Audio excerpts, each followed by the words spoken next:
네, 안녕하십니까. 예, 반갑습니다. 그리고 이제 금융은 여러분들 처음보다 다 합격할 수 있도록 그렇게 기원합시다. 그럼 합격하려면 어떻게 해야 돼요? 열심히 공부를 해야 되겠죠, 그죠? 예, 결석하지 마시고, 그러시면 합격이에요. 자, 새로운 세트에서 책이 나왔으니까. 자, 그럼 우리 요일 잘 정리해야 됩니다. 요일 한번 보시죠. 오늘이 화요일이니까 화요일하고 목요일, 화목이 1차예요. 화요일 민법, 목요일 학개론, 그렇게 되겠고, 나머지 3일이 월요일 중개사법, 수요일 공시법, 그 다음에 금요일날 공법입니다. 세법은 한 2월 말 내지 3월 달에 그 개정이 많이 되니까, 뭐 되는 거보다 토요일날 세법을 하도록 그렇게 하겠습니다. 세법은 4일쯤밖에 안 되니까요. 1년 내에 저렇게 되니까 시간표 안 바뀌어요. 안 바뀌니까 딱 머리끼리 그리세요. 그럼 저기서 만약에 내가 뭐 회식 같은 거 있다 그러시면, 수요일날 공시법 시간에 뭐 좀 결석을 하셔도 돼요. 만약에 친구들하고 회식을 잡는다 그러면, 가능하면 수요일날 잡으세요. 수요일날. 아파하는 겁니다. 그래서 하여튼 뭐 무슨 일이 있다 그래? 세법은 세법네. 자, 그럼 토요일도 한 달에 한 번만 해. 한 달에 한 번만. 네. 만약에 못 오시면 인강으로 또 못 오시면 되니까 그렇게 하시고. 자, 우리 이제 다 했으니까 이제 민법으로 돌아옵니다. 민법 매주 화요일 날 해요. 화요일 하는데, 자, 어디로 오냐면, 한 몇 장 넘겨보냐면, 하나, 둘, 셋, 넷, 다섯 쭉 넘겨보세요. 여기서 한 10장 정도 넘기시면, 자, 왼쪽 페이지에 가이드가 나와요. 출제 경향 분석 및 수험 대책. 앞에 천천히 한번 넘겨보세요. 항상 기출문제가 어떻게 나올지를 머리에 그려야 돼. 공부할 때는. 찾았어요? 출제 경향 분석 및 수험 대책, 이걸 가지고 우리가 이제 항상 머릿속에 그려야 돼. 모든 과목이다. 시험에 빨리 합격하려면. 자, 그럼 거기 출제 경향이 이제 민법은 이제 일단 우리 11, 12 했지만, 자, 먼저 1편이 이제 민법 총칙, 자, 2편이 물권법, 3편이 자, 채권 계약법. 채권을 생략해서 그냥 계약법이라고 합니다. 그 다음에 친족 상속법 시험 범위가 아니고 대신에 민사 특별법이 시험에 들어가죠. 계속 얘기했잖아요. 총칙 10문제, 물권 14문제, 계약법 10문제, 특별법 6문제 이렇게 나와요. 항상 머리에 그리는 게. 자, 그럼 가만히 보면, 자, 조금 이따 보겠지만 물권법하고 특별법 합하면 딱 50점이죠. 14개, 6개. 딱 반이죠. 50점. 그 다음에 요 계약법하고 총칙 합하면 또 50점이죠. 자, 이렇게 나눠져 있습니다. 제일 여기서 이제 우리가 제일 쉬운 게 어디냐면 요 계약법이에요. 계약법. 그 다음에 두 번째는 처음에는 총칙이 어렵지만 나중에는 총칙이 좀 쉬워져요. 그러니까 계약법 총칙을 여러분들이 점수 많이 맞춰야 돼. 그러니까 총칙은 한 8문제 이상, 다음 계약법도 8문제 이상, 그러면 이제 안 떨어져요. 8문제 이상 맞추면 합해서 40점 되잖아요. 그럼 과락 몇한 거지? 요 합하면 40점이잖아. 16개니까. 그러면 과락 몇이에요? 그 다음에 이제 물권법하고 탁을 좀 점수한. 물권법은 이제 14개인데 10개가 14개 잘 안 나와요. 한 10개 정도. 4개 틀려도 괜찮아. 마이너스 4. 그러니까 특별법 6개 중에서 이제 한 2개 정도 틀려도 괜찮아요. 마이너스 2. 그러면 이제 시험에 합격하면. 그럼 여기 이제 25점, 여기 10점, 35점이잖아. 여기다가 35점 더하면 이렇게 하면 한 75점 정도 나와요. 여기서 좀 한두 개 틀렸다 그러면 70점.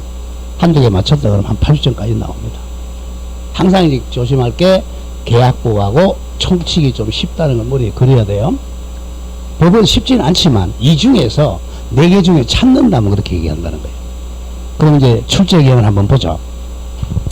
민법 총칙이 그 구분해서 소개 지금 10문제잖아요. 그죠?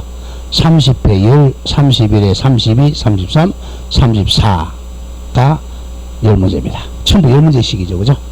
10문제. 물권법이 그 소개문서 14개잖아. 14, 14, 14, 14, 14.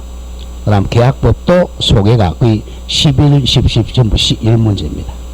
그리고 민사특별법도 거의 6개씩이죠. 이렇게 딱 적용되어 있어요. 자, 그럼 여기서 항상 공부할 때 계약법하고 총칙이 좀 쉽고 물권법이 좀 어렵다는 거예요. 그래서 이제 물권법부터 갑니다. 물권법 정리를 빨리 해놓으면 여러분들이 틀리질 않아요. 왜? 물권은 또 공시법, 내일 배울 공시법과 관계가 되니까 물권은 빨리 정리가 돼야 돼요. 자, 그럼 물권법은 일단 물권법 일반이 총론이 보통 한두 개 나왔는데 작년이랑 3문제 나왔어요. 물권법 일반하고 물권 변동하고 묶으세요. 물권법 일반과 물권 변동을 합해서 한 3문제 정도 생각하면 돼요. 이게 이제 물권 총론이라고 그래요. 물권법 일반과 물권 변동을 합하면 물권법 총론이야. 총론에서 한 서너 문제가 나옵니다. 3, 4문제. 그 다음 점유권에서 보통 2문제. 소유권에서 보통 3문제. 용익물권 3문제. 담보물권이 3, 4문제죠. 보통 이렇게 출제가 돼요. 자, 그러면 이제 쭉 넘어가면 그렇게 정리하고, 그러면 이제 우리는 물권법부터 가겠습니다. 자, 물권법이 중요하고 어려우니까 중요한 걸 먼저 해야 돼. 우리는 항상 여기 책 사면 1페이지부터 보면 제일 바보예요. 공부한 사람은 1페이지가 제일 어려워요. 자, 물권법이 172쪽이에요. 172. 우리 11월달 프린트가지고 거의 다 정리한 거예요. 자, 내비에 이제 제1장에 물권법 일반 찾았어요? 172.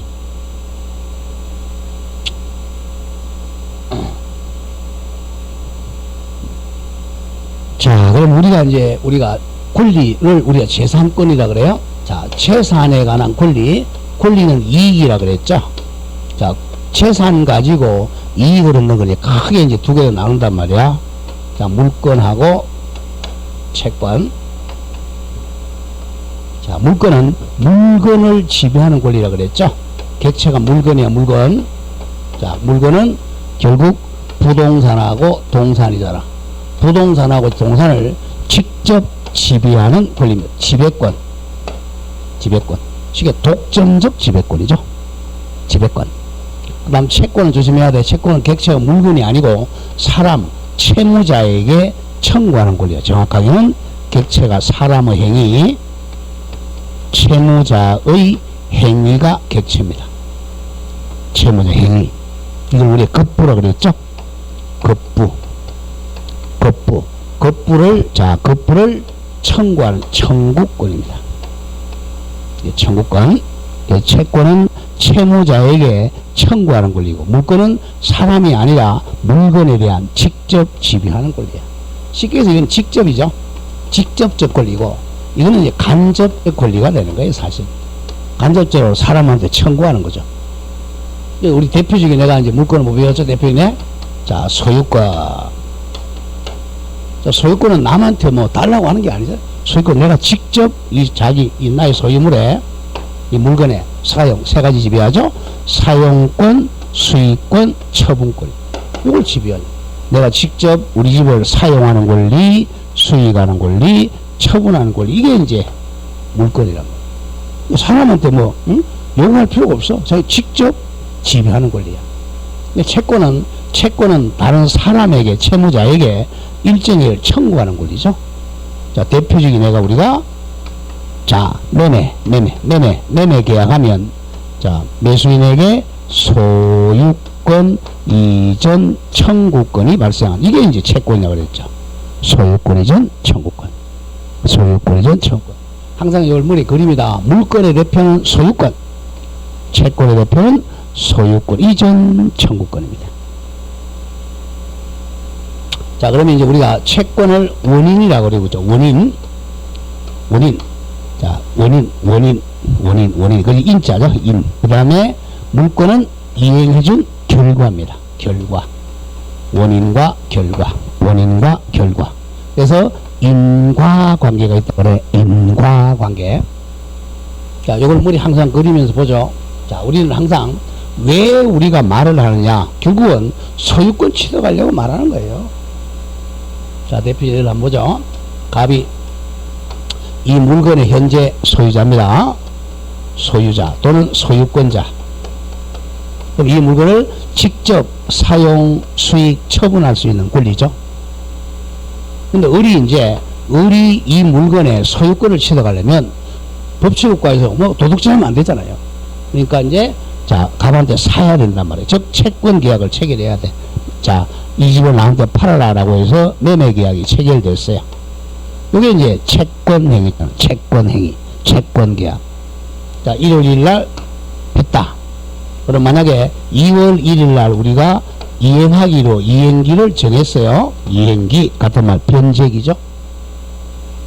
자, 그러면 하면 자, 매수인은 1월 1일 날 채권자 즉 소유권 이전 청구권이 발생하죠. 소유권 이전 청구권 이 채권이 발생해서 1월 1일 날 아직 이 사람은 소유는 못하죠. 채권자니까. 매수인 그러면 채권자. 나중에 이제 갑과 을이 이 등기소에 가서 자, 등기소에 가서 공동으로 등기 신청합니다. 이걸 이제 내일 배울 거란 말이에요. 공시법 시간에. 공동 등기 신청해서 이 등기소인 등기관이 등기부에 이제 등기해 주는 거죠. 여기다가 이제 만약 2월 1일 날 등기했다. 여기다가 소유자 을이라고 딱 등기를 하면 등기하게 되면 요거는 이제 등기관이 해주는 겁니다. 딱 등기하는 순간 소유권 취득하는 거죠. 소유권 취득하니까 우리는 이 집에 직접 들어가서 사용, 수익, 처분하는 권리를 취득하는 거죠. 결국은 매매 계약을 왜 하느냐? 소유권 취득하려고 하는 거예요. 이거 돈으로 한번 따져보죠. 돈. 그러면 1억 주고 팔았어요. 그럼 갑은 돈을 딱 1억을 받는 순간 돈에 대한 소유자는 거예요. 돈 받기 전까지는 대금 지급 청구권 가지고 있었죠. 대금 지급 청구권 채권자에다가 돈을 딱 받는 순간 1억의 소유자예요. 그럼 1억 딱 소유가 가지고 있으니까 자기가 사용, 수익, 처분할 수 있는 거죠. 돈을 내가 딱 가지고 있으면 내가 아이스크림 사 먹을 수도 있고, 그죠? 학원에 등록금 낼 수도 있고, 또 남한테 빌려줘가지고 이자 받으니까 수익할 수 있고, 또 돈을 처분할 수도 있죠. 결국은 소유권 이거야. 자, 그러면 이제 의의는 한번 가보죠. 의의는 시험 안 나오지만 그래도 물건의 의의가입니다. 자, 물건은 자, 동그라미 크게 쳐 특정의 물건입니다. 특정의 물건 이퀄 일물이야. 일물. 한 개의 물건. 특정의 물건을 직접 지배하기 그러는 배타적 권리. 타적 권리 바로 독점적 권리라는 거. 쉽게 얘기해서 독점적 지배권입니다. 독점적 지배권. 자, 물건은 물건을 독점적 지배하는 것. 배타하는 독점이라는 뜻이야. 타인을 배척한다 이런 말이야. 자, 이 점에서 이제 채권하고 비교. 자, 채권은 특정인이 저거 이퀄 채권자. 특정인이 채권자가 다른 특정인 이퀄 채무자에게 일정한 행위가 바로 급부입니다. 급부를 청구하는 권리다. 는 점이 차이점입니다. 자, 물건은 한 개의 물건 특정물을 직접 지배하는 지배권입니다. 채권은 채권자가 채무자에게 일정한 행위를 청구하는 청구권이야. 그래서 하나 적죠. 채권은 원인, 물건은 결과. 이렇게 기억하세요. 채권은 원인, 물건은 결과. 그럼 우리 원인이 좋아, 결과가 좋아? 결국 둘 다 좋잖아요. 결과가 좋아야 되잖아. 우리 전쟁도 왜 하느냐? 전쟁도 땅 소유권 싸움이에요. 그 전쟁에 이기는 사람은 땅 소유권자 되는 거고, 지는 사람은 땅 뺏기는 거야. 나쁜 놈이지만 전쟁은. 자, 그럼 이번에 물건의 특징은 아직 자 기억 안 해도 됩니다. 먼저 줄만 그려가지고 반가리 1번, 양가리 1번 재산권입니다. 자, 재산권은 두 개로 나누죠. 재산권은 물권과 채권으로 나눕니다. 둘 다 재산권이야. 다음 2번에 죽었고 지배권 앞에다가 독점적 지배권. 독점적 지배권입니다. 자, 제목만 기억하세요. 3번 배타성 이퀄 독점성입니다. 배타성이라는 것은 타인을 배척하는 독점적 성질입니다. 그럼 양으로 4번 줄거서요. 가장 중요한 말, 절대권 대세권이야. 절대권 대세권은 모든 사람에게 주장할 수 있는 권리라는 거야. 절대권 대세권. 자, 우리 구경하죠. 양가로 4번에 동그라미 1, 채권은 특정인이, 즉 채권자가 자기와 법률 맞은 특정 채무자에 대해서만 행사할 수 있는 상대권, 대인권이며, 채권은 상대적인 권리, 대인적 권리입니다. 채무자에게만 주장할 수 있는 권리야. 그러나 반대 물권은 절대권이니까 모든 사람에게 주장할 수 있는 절대권, 대세권이라 그래. 대세권이라는 세상의 모든 사람에게 주장할 수 있는 권리라는 거예요. 자, 5번.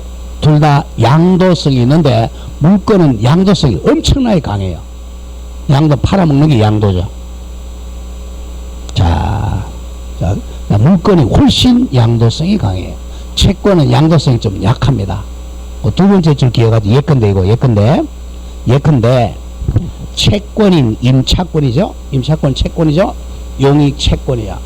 채권인 임차권은 임대인 즉 집주인의 동의 얻어야 양도할 수 있다. 오늘 기억해야 됩니다. 임차권 양도는 채권이니까 집주인 동의를 얻어야 돼요. 그러나 반대 물권인 지상권은 지상권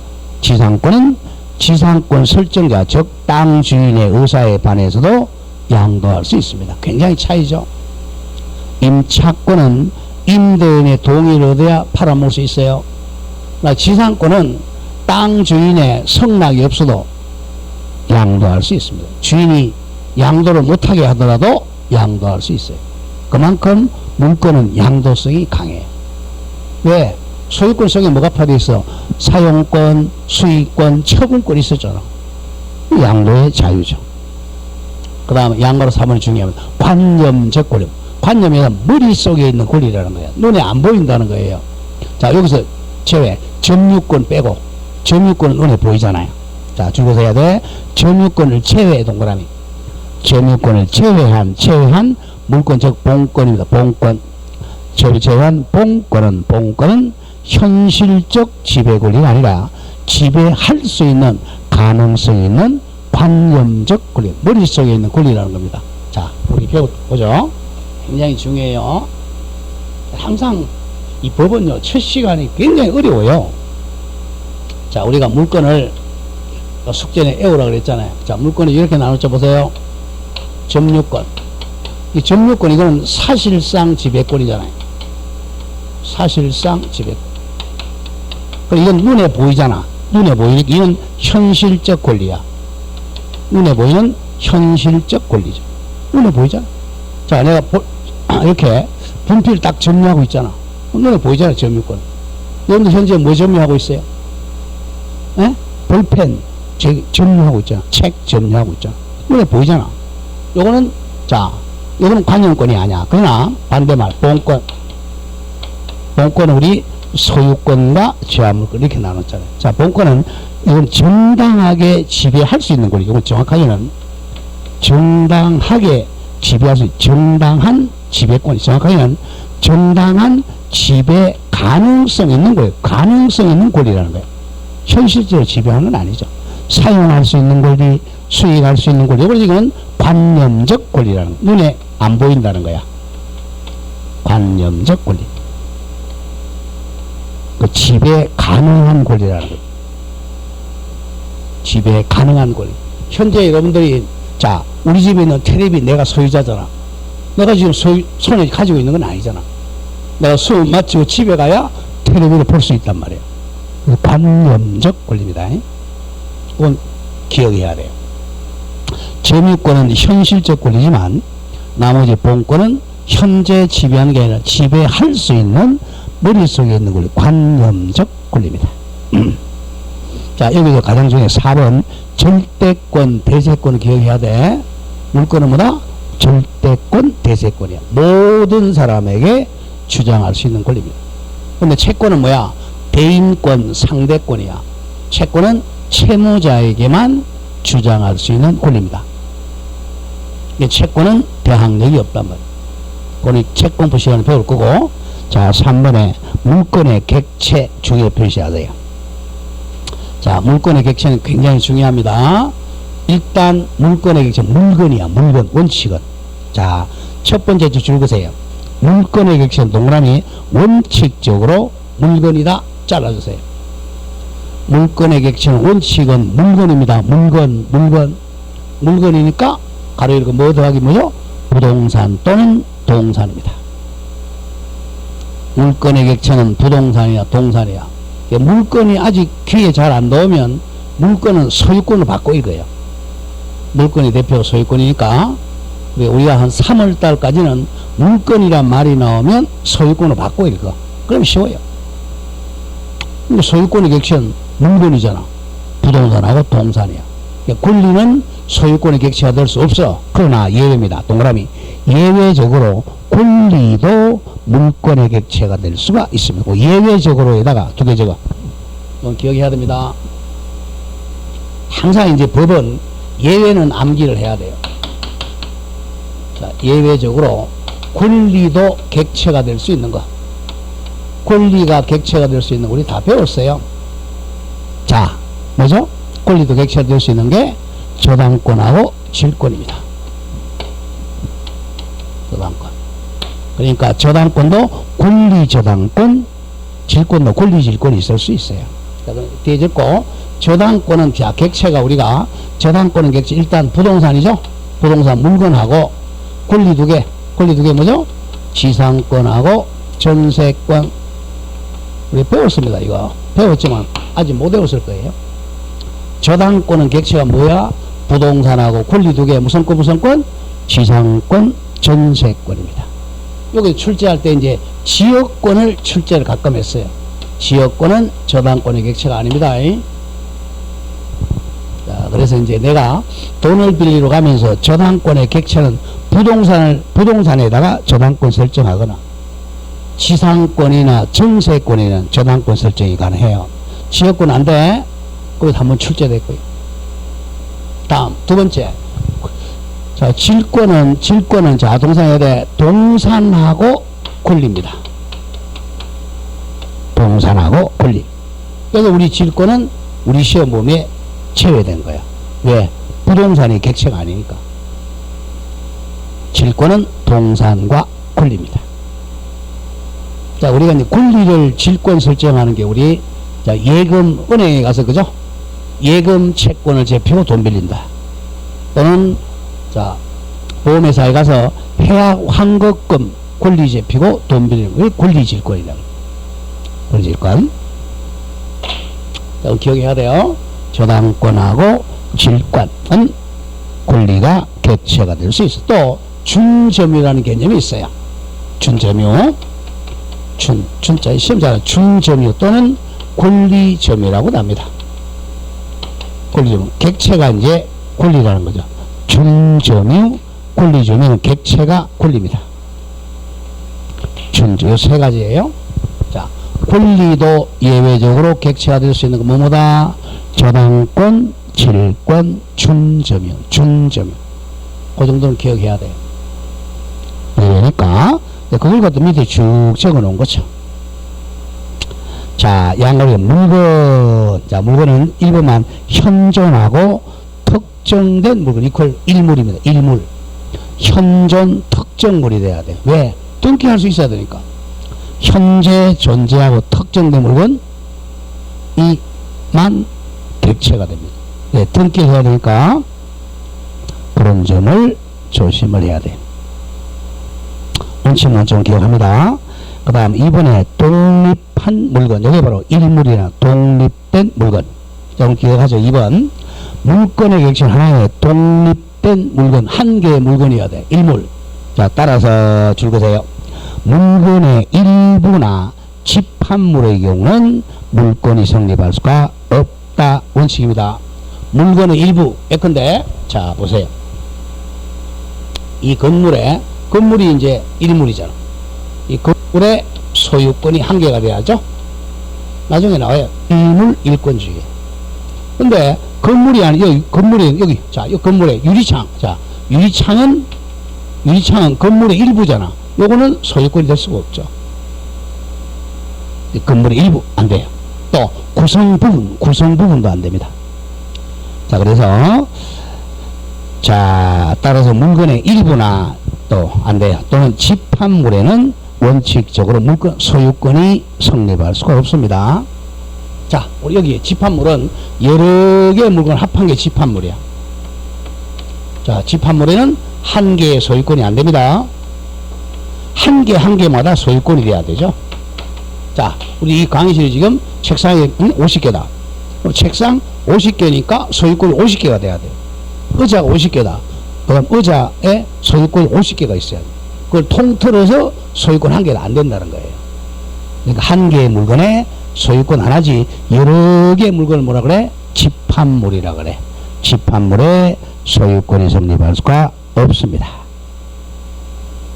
근데 그 예외 하나 기억하고 밑에 줄한 거세요. 건물의 구분 소유 나 또는 한 개보다 일부의 용익 물건 설정은 예외적으로 가능해요. 예외. 자, 이건 갑니다. 자, 우리가 집합 건물이야. 자, 집합 건물. 우리 아파트를 집합 건물이라 그래요. 예외. 집합 건물. 자, 집합 건물에 만약에 15층 1501호에 여기 소유권자 가능한, 이게 이제 구분 소유권이라 그래요. 여러 개 있잖아요. 자, 건물의 일부인 구분 소유권은 가능해. 예외적으로. 그게 이제 건물의 구분 소유 가능해. 이게 이제 집합 건물에서 501호 소유권 가능하고 101호 소유권 예외죠. 또는 일부의 용익 물건 설정 가능합니다. 이건 기억해야 돼. 일부의 자, 일필지 토지. 자, 이게 소유자라 갑이에요. 근데 요 일부의 지상권자 A, 일부의 지역권자 B, 일부의 전세권자 C, 이거는 가능합니다. 일부의 용익물건 설정 가능해요. 이때는 등기할 때 도면 첨부합니다. 도면 지적도 첨부합니다. 지적도.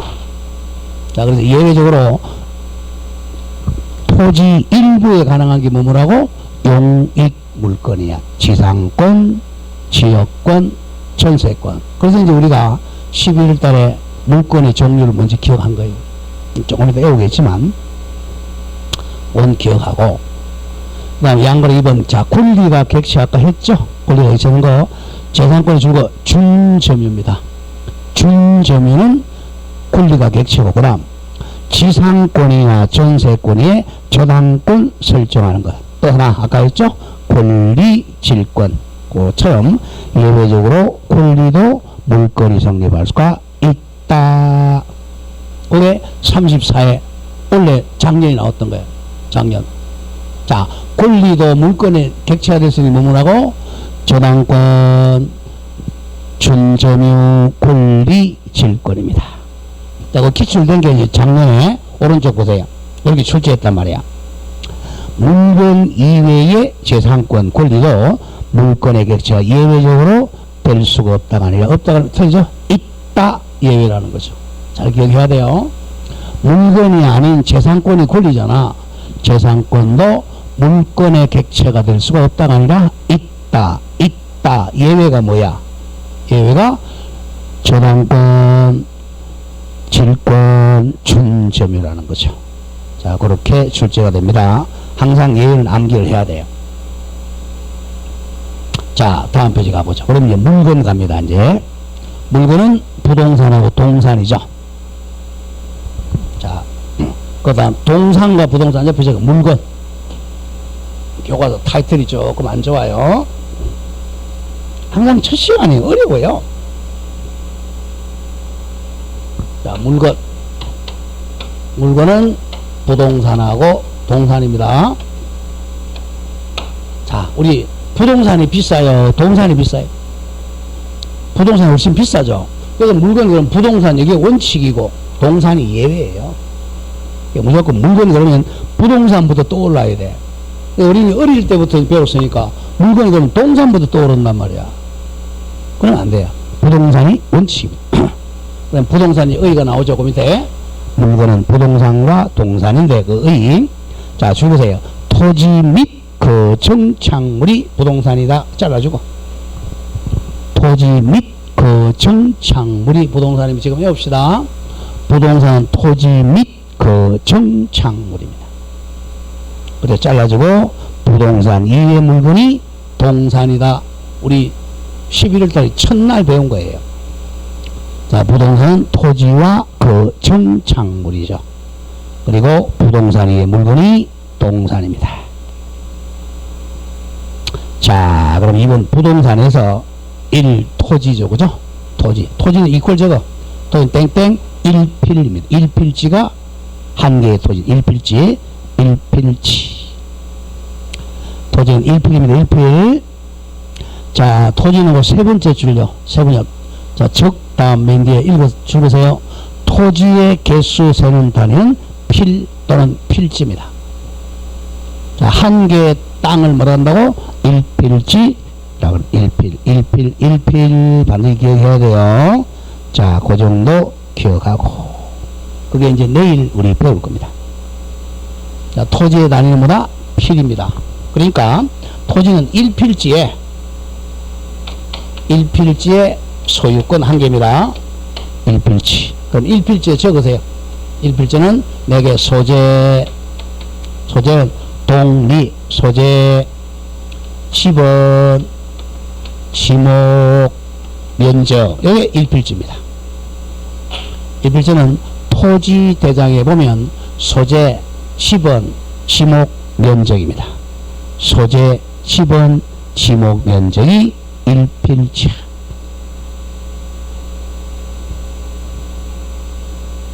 자, 1필 조심해야 됩니다. 1필지입니다.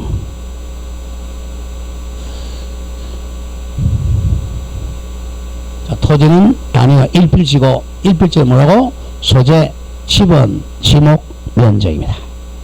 자, 그 다음에 양글 2번 건물로 옵니다. 자, 건물은 이제 건물부터는 그 정착물이야. 자, 부동산은 토지 1, 토지.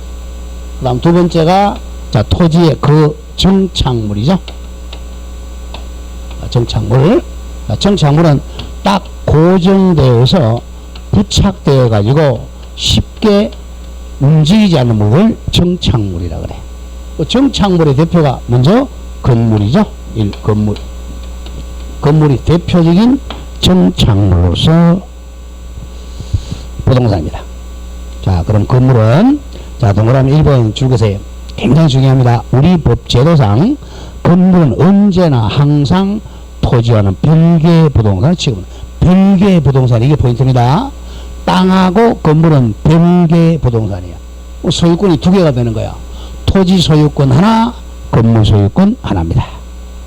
즉 건물은 절대로 토지에 부합하지 않습니다. 자, 부합하지 않는다는 것은 자, 소유자가 두 개가 돼야 돼요. 자, 굉장히 중요해요. 자, 우리 집 질 때 보통 자기 땅 위에 자, 1필지에 갑이 토지 소유자야. 여기다가 이제 갑이 건물을 치면 건물도 갑이 소유자, 토지도 갑이 소유자. 그러면 결국은 부동산 두 개 소유자예요. 땅과 건물 전혀 별개의 부동산이니까. 이걸 땅과는 독립된 부동산이라고 그래요. 만약에 을이 건물을 지었다면 을이 건물 소유자고, 그럼 소유자가 다른 두 개의 부동산입니다. 자, 그리고 나중에 나오겠지만 또 갑의 땅에 굉장히 중요해요. 불법이라는 것은 갑의 동의 없이 이런 말이에요. 동의 없이 무단으로 건물을 지었어요. 그래도 일단 을이 건물 소유자입니다. 나중에 철거 당하는 건 나중 문제야. 그럼 언제 그러면 건물의 요건가? 이게 문제야. 건물의 요건은 세 가지입니다. 건물의 요건 우리 배웠는데 뭐였죠? 자, 건물 요건은 지붕과 기둥과 주된 벽이 있어야 돼. 그걸 외우러 갑니다.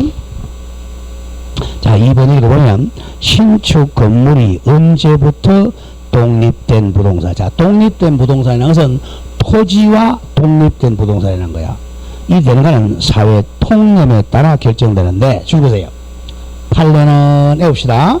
판례는 최소한 세 가지. 최소한 기둥과 지붕과 엔더 주된 벽이 이루어지면 법률상 건물이라고 할 수가 있다. 여기 포인트. 지금 바로 이겁니다. 건물의 요건은 세 가지 뭐라고? 일단 우리 지붕과 기둥과 주변벽이 이루어지면 건물이 됩니다. 이걸 신축이라 그래. 자, 건물의 요건이 뭐죠? 지붕과 기둥과 주벽 세 가지를 갖추면 소유권의 원시 취득했어요. 즉 조심해야 돼. 건물 완공이나 보존 등기가 필요한 건 아닙니다. 건물 완공 등기 필요 없어. 뭐만 있으면 돼? 지붕과 기둥과 주된 벽이 있으면 됩니다. 등기 아니 상관이 없어요. 신축만 하면 소유권 취득했어. 우리 아파트 질 때 생각 한번 해보세요. 이런 거예요. 이 아주 출제합니다. 자, 이 을이 이 건물에 이제 5층짜리 건물을 지으려고 그랬어요. 5층짜리 건물을. 그런데 1층 자 짓고 2층 짓고 3층 다 지었어요. 자, 쉽게 해서 여기에 지붕이 바로 요게 지붕이 천정이죠. 이 천정과 기둥과 주된벽 갖추었어. 1, 2, 3. 그러면 여기에 부도 나더라도 이미 이 소유권을 원시 취득했습니다. 갖추었잖아. 부도가 나. 4, 5층은 아직까지 못 지었어. 건물이 완공이 아니더라도 이미 소유권을 취득했어요. 몸을 갖췄으니까 지붕과 기둥과 주벽까지 자주 출제돼. 그래서 이게 이제 소유자가 만약에 을이 있으니까 여기에 부도 났으니까 뭐 한다? 이 지권을 성립하게 되는 거죠. 여기도 현수막 달고, 그죠? 현수막 달고 공사대금 못 받아서 유치권 행사 중이다. 이게 많죠. 부도 나면. 그래서 건물이 완성되기 전에도 이미 건물의 소유권을 취득했어요. 그 점을 기억해야 돼요. 자주 나와. 일반인들 생각하지, 저 건물 부도 났는데 저 누구 거야? 아니, 소유자 있습니다. 그래서 유치권이 성립할 수가 있어요. 그런 점 조심해야 돼요. 자, 오른쪽 갑니다. 동그라미 5번. 자, 제가 수업하는 거 읽어보지 마세요. 읽으면 오히려 헷갈려. 자, 수업을 안 한 것은 아직까지 보지 마세요. 나중에 이제 3월달에 두 번째 회생할 때는 또 거기서 제가 빼먹은 걸 강의하면 또 나오고, 나머지는 보지 말라 그래요. 시험에 안 나와요. 자, 만약에 시험이 나와도 10년에 한 번씩 나오는 거 봐야 돼, 안 봐야 돼? 안 봐야 돼요. 그러면 10년 동안 공부해야 돼. 최소한도 3년 이내에 나올 만한 거는 자꾸 해야 돼. 자, 5번. 아까 했던 거예요. 예외. 5번. 집합건물이에요. 자, 집합건물 그러면 우리 특별법에서 집합건물법이 있잖아. 공동주택 얘기야. 자, 집합건물 갑니다. 자, 여기 이제 아파트 501호. 501호 이걸 구분소유권이라 그래. 구분소유권. 그러니까 집합건물도 이 일부의 구분소유권이 성립할 수 있죠. 예외. 구분소유권 요건은 뭐냐 한번 보죠. 야, 501호, 502호가 있죠. 잠자면 옆집에 코골 소리 들리면 안 되잖아요. 그러니까 이게 구조가 옆집하고 독립이 돼야 돼. 구조상 독립성. 그리고 출입구가 달라야죠. 이용상 독립성이 있어야 돼. 자, 5번. 일동 건물의 동그라미 일부 한 개 건물의 일부라도, 그러면 아파트 생각하면 됩니다. 일부라도 구조상 독립성, 이용상 독립성, 두 개의 구조상 독립성은, 자, 주된 벽이 있어야 돼. 다음, 이용상 독립성은, 자, 별도의 출입구가 있어야 돼. 구조상 독립성, 이용상 의 독립성과 구분행위가 있으면 구분소유권이 성립할 수 있다. 가로 열고 서고 판례 가로 닫고. 자, 1동 건물도 마찬가지입니다. 자, 1동 건물도 아까 했잖아요. 1동 건물도 이와 같이 부도 나더라도 이미 구분소유권 성립할 수 있습니다. 자, 무슨 독립성, 무슨 독립성이 있으면 구조상 독립성, 이용상 독립성 더하기 구분행위가 있으면 구분소유권이 성립했어요, 이미. 자, 옆에 적으세요. 옆에 이것도 마찬가지야. 건축물 대장이나 등기 여부는 불문한다. 건축물 대장에 등록 안 해도 되고 등기 안 해도 이미 구분소유권을 성립했습니다.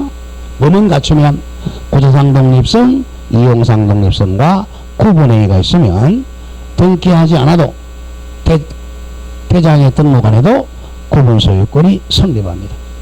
단독주택과 똑같아요. 잘 틀립니다. 자, 이게 건물이야. 자, 다시 갑니다. 건물의 요건은 세 가지 뭐죠? 지붕과 기둥과 주벽을 갖추면 건물의 소유권이 원시취득했어요. 등기 따지 않아요. 다음 5번도 마찬가지야. 구분 건물도 자, 구조상 독립성과 이용상 독립성, 이게 바로 지붕, 기둥, 주등벽 갖췄다는 거야. 과 구분행위가 있으면 이미 구분 소유권을 성립했어요. 등기 여부 따지잖아. 등록 여부 따지잖아요. 자, 그 다음에 건물이 아닌 양가로 3번에 수목하고 미분리 과실. 자, 이건 원칙과 예외야. 자, 수목, 미분리 굉장히 중요합니다. 이거는. 자, 건물은 원시 취득했어요. 등기 필요 없어. 등기 안 해도 이미 소유권 취득했습니다. 대장에 등록은 안 해도 돼요. 그 다음 두 번째. 그 다음 토지에 이제, 자, 대표적인 정착물이 조심해야 돼. 수목. 그리고 수목의 집단, 여러 집단.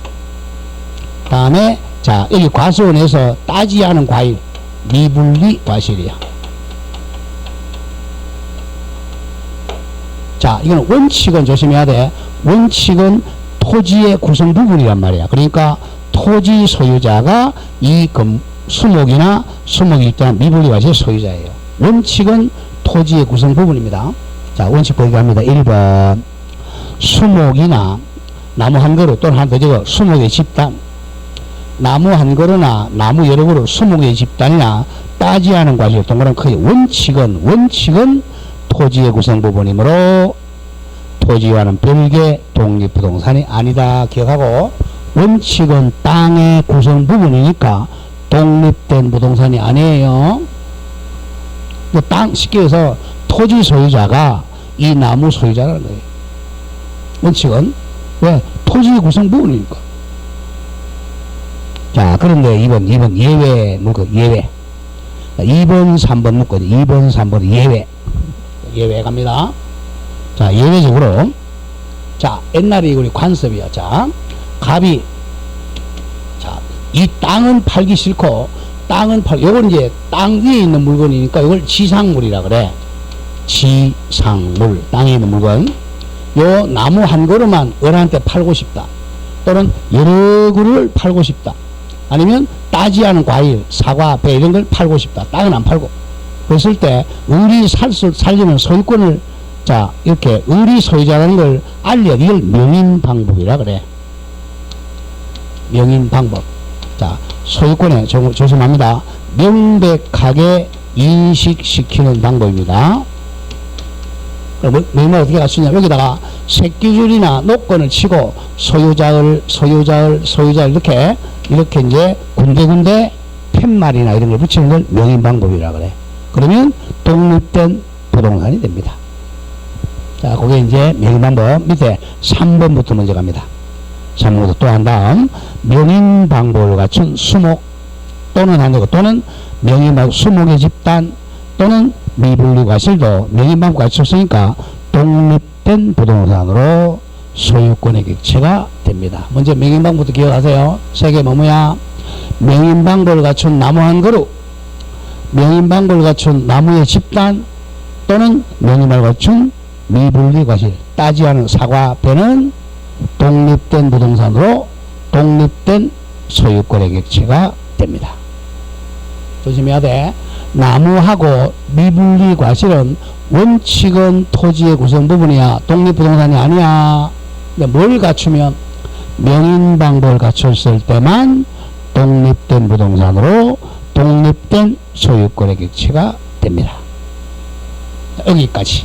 그 다음, 자, 이건 이제 명인방법. 그 다음에 이제 두 번째가 뭐가 있냐면, 이거는 이제 박정희 대통령 때 이제 법을 만들어요. 자, 저 산을 보니까 옛날에는, 자, 산을 보니까 옛날 나무를 떼야 되잖아요. 그죠? 옛날에 나무 떼야 돼. 그럼 산에서 나무를 다 잘라가지고 이걸 옛날에는 산판한다 그래. 산에 이제 나무 판다는 거죠. 그냥 소위 민둥산이 자꾸 생기는 거야. 살림 녹화하려고. 자, 그럼 을이 왜 이 나무를 팔겠어요? 을이 왜 팔겠어요? 돈이 없으니 파는 거야. 땅 팔기는 싫고. 나무를 팔지 않고, 자, 이 나무를 팔지 않고, 자, 이 아직 불체하지 않은 상태, 자르지 않은 상태, 자르면 동산이잖아. 안 자른 상태에서 건물만, 여기에다가 저당권을 설정을 할 수 없었단 말이야. 왜? 독립부동산이 아니니까. 그러면 이제 저당권을 설정해주기 위해서 이걸 임목법이라는 법을 만들어요. 임목법은 여기다가 임목 등기를 하면 이게 독립부동산이 된다는 거예요. 독립부동산이 되어서 저당권 설정할 수 있도록 임목법을 만들면 이걸 임목저당 이렇게 얘기해요. 굉장히 중요해요. 그게 이제 2번이야. 2번 예외. 그러나 자, 임목에 관한 법률을 줄이면 임목법이 줄 것이에요. 소유권 보존 등기가 된 수목의 집단, 요걸 줄여서 임목이라 그래. 기억 잘한다. 임목법에 의하여 소유권 보존 등기한 나무 한 그루는 안 돼. 여러 그루 수목의 집단은 토지와는 별개 부동산으로, 자, 동그라미 치세요. 소유권과 저당권의 객체가 됩니다.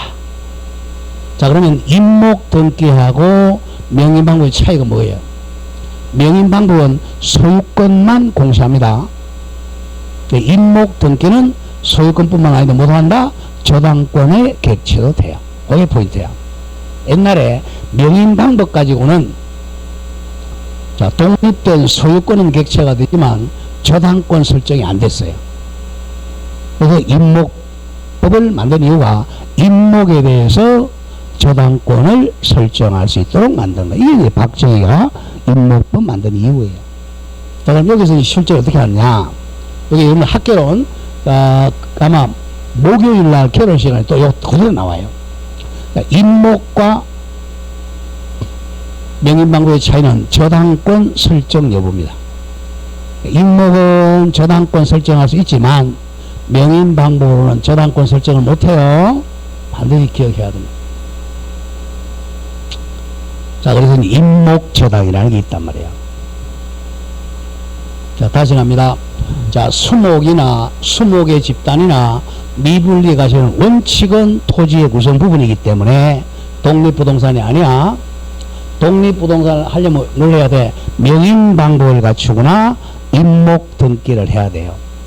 자, 명인방법 갖추면 독립된 소유권의 객체가 됩니다. 그러나 임목 등기하면, 임목 등기는 수목의 집단만 할 수 있어. 미분리 가시는 안 돼. 수목의 집단에 임목 등기하면 소유권의 객체와 저당권의 객체가 된다. 요거는 개론 시간에 더 많이 출제합니다. 자, 마지막 4번 농작물 중개법. 이거 우리 다 했어요. 첫째 시간에 한 겁니다. 11월달. 자, 농작물은 누구 거라 그랬어? 옆에 저거 할머니 거 이렇게 하라고 그랬잖아. 할머니 성은 경씨고 이름은 작자야. 작자. 경작자 거. 자, 1번 기억합니다. 1번 수학기에 있는, 자, 성숙 동그라미 치세요. 성숙한 농작물입니다. 성숙 한 2-3cm 자란 농작물이야. 성숙한 농작물은 토지와는 별개의 독립부동산으로 항상 언제나 경작자 소유다. 굉장히 중요해요. 할머니 겁니다. 그거는 명인방법 갖출 필요도 없다는 점을 조심해야 돼. 자, 그 유명한 할머니 판례입니다. 자, 우리 시골의 할머니들은요, 자, 땅을 묵힌다 그러죠. 땅 묵히는 거 굉장히 싫어해요. 자, 그러면 이제 이 우리 할머니입니다. 이름이 경작자. 경씨. 우리 경씨, 유명한 경씨 있잖아. 와서 예컨대 뭐 고추나 배추 심었어요. 쪽파 심었습니다. 심으면 어느 정도 자라요? 한 3cm 정도 성숙했어요. 그러면 이거는 불법으로 경작해도 경작자 소유입니다. 농작물은 불법으로 해도. 불법으로 했으니까, 자, 나중에 손해배상을 해줘야 돼요. 손해배상 해주지만 이 배추는 어려울 겁니다. 등기도 필요 없어요. 명인방법도 필요 없어요. 자, 기억해야 됩니다. 농작물은 성숙만 하면 항상 경작자급입니다. 명인방법 갖출 필요도 없다. 옆에 적으세요. 불법 여부는 불문합니다. 불법으로 적당 주인의 승낙 안 받고 불법으로 경작해도 항상 누구야? 경작자 소유야. 자, 이 유명한 판례가 있어요. 자, 여기가 LH공사 땅입니다. 되게 LH공사 땅에 나중에 이 건물 아파트 지으려고 이렇게 해놨어요. 막 철조망 쳐놨잖아. 철조망. 여기에 들어가서 농사지으면 몇 년이야 징이 처한다 이렇게 돼 있어요. 할머니들은 글자를 못 읽잖아. 막 들어가. 또 배추 심고 고지. 그러면 자 어릴 겁니다. 그런데 LH공사가 열받아가지고 이거 있죠. 파헤쳐요.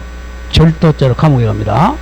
왜? 남의 소유물을 갖다가 훔친 거라는 말이에요. 그래서 LH공사가 제일 무서워하는 게 할머니들이에요. 그럼 심으면 할머니 거니까. 그러나 나중에 이제 할머니 이걸 아니까, 자, 그러면 이게, 고추 심었다거나, 비료포대 고추, 담아다가 좀 줍니다. 손해배상해 준다고. 자, 그 다음에 이제 2번이 좀 어려운 판례인데 보세요. 다만, 봐세요. 수확하지 않은 농작물, 즉, 농작물은 수확 안 했다는 거야. 그러니까 독립부동산이야. 자, 쪽파를 법률행위 매매로 취득할 때 이제 이겁니다. 이게 쪽파였어요. 쪽파 농작물이죠. 그럼 경작자 소유야. 이거는 명인 방법도 필요 없고 등기도 필요 없어. 그런데 이 배추를 쪽파를 아직 이렇게 뽑지 않은 상태에서 뽑았다 그러면 동산이잖아. 뽑지 않은 부동산이란 말이에요. 상태에서 팔았어요. 경작자가 명한테 매매했어. 자, 우리 이제 나중에 배우겠지만, 자, 만약에 이게 부동산이라면 등기를 해야 된단 말이야. 그래서 소유권 취득하죠. 동산이라면 인도받아야 돼. 그런데 조심히가 등기는 토지 아니면 건물만 등기할 수 있단 말이에요. 농작물은 토지와 건물이 아무것도 아니잖아. 아무것도 아니니까 등기하는 게 아니라 이것도 공시방법이 명인방법이에요. 얘가 명인방법을 갖추어야 소유권 취득합니다. 자, 보세요. 2번 다만 주고 나가죠. 수확하지 않은 농작물 쪽파를 법률행위 즉 매매로 취득하는 경우 동그라미 치세요. 매수인이라고 적어. 매수인이 명인방법을 갖추어야 농작물의 소유권을 취득한다. 이것도 자주 나와. 자, 갑의 땅에 을이 쪽파를 심었어요. 그럼 쪽파는 누구 거야? 을의 거야? 경작자 거. 근데 경작자가 그 쪽파를 팔았어요. 그럼 매수인 병이 소유권 취득을 뭘 갖춰야 돼? 명인방법을 갖추어야 소유권 취득합니다. 명인방법 안 갖추면 누구 거야? 경작자 거야? 자주 나와. 1번과 2번 구별 잘 하세요. 남의 땅에다가 농작물을 심었다. 그러면 성소가 농작물 누구 거야? 할머니 거, 경작자 거예요. 그런데 그걸 팔았다. 그럼 매수인이 쪽파의 소유권 취득을 뭘 갖춰야 돼? 명인방법을 갖추어야 매수인이 소유권 취득합니다. 명인방법 못 갖추면 누구 거야? 경작자 거예요. 자, 여기까지 해서 한두 문제가 나온다는 거야. 자, 그 다음에 3번에 의제 동그라미 치세요. 의제 부동산 이퀄 준부동산이야. 준부동산. 이것도 개론 시간에 나와요. 학교 시간에. 자, 우리가 동산인데 네 가지가 있죠. 선박, 자동차, 항공기, 건설기계입니다. 이 건설기계 옛날에 우리 중기라 그래서 중기. 자, 조심해야 돼. 이건 동산인데도 불구하고 이걸 부동산에 간주한다고 의제 부동산이라 그래요. 자, 선박은 왜냐? 자, 선박 나오면 무조건 20톤 이상을 의미합니다. 큰 선박이야. 선박은 등기한단 말이에요. 공시방법이. 선박은 공시방법이 뭐냐? 등기. 다음 자동차, 항공기, 건설기에 뭐라고 그랬죠? 등록이죠. 등기 등록으로 공시해요. 그래서 의제 부동산이라고 그래. 그러면 이거는 또 등기 등록으로 공시하니까 이 저당권 설정할 수 있죠. 저당권 설정이 가능해요. 저당 설정 관계. 그래서 의제 부동산이라 그래. 그 4개 내옵니다. 동산이지만 저당권 설정할 수 있는 게 뭐라고? 선박, 자동차, 항공기, 건설기입니다. 선박은 20톤 이상 등기, 항공기, 자동차, 중장비를 이퀄 바꿔서 건설기계로 바뀌었어요. 건설기계는 원칙은 동산인데 법률상 부동산처럼이라 저거 부동산처럼 취급되므로 부동산 아니야 부동산처럼 취급되어 선박은 등기하며 등기 나머지 항공기, 자동차, 건설기는 등록으로 공시합니다. 따라서 맨 뒤에 저당권 설정이 가능합니다. 잘 기억해야 돼. 자, 동산인데 자, 부동산처럼 취급한 게 네 가지 뭐라고?